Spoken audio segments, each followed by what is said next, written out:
మనం తిన్న ఆహారాన్ని పూర్తిగా జీర్ణం చేసుకోవడంలో మనవంతు పాత్ర కొంత ఉంది.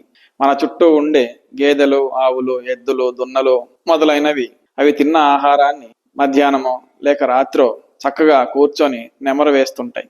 ఎంతలా నెమరు వేస్తాయి? నురగ వచ్చేంత తెల్లటి నురగ వాటి నోట్లో నుంచి వస్తూ ఉంటుంది. నురగ వచ్చిందంటే ఏంటి దాని అర్థం? పూర్తిగా పచనమైంది, పూర్తిగా జీర్ణమైంది, పూర్తిగా మెత్తబడింది అని. సో ఈ మన చుట్టూ ఉండే పశువులు చక్కగా ఆహారాన్ని నెమరు వేస్తూ ఉంటాయి. అవి ఏం తింటాయి?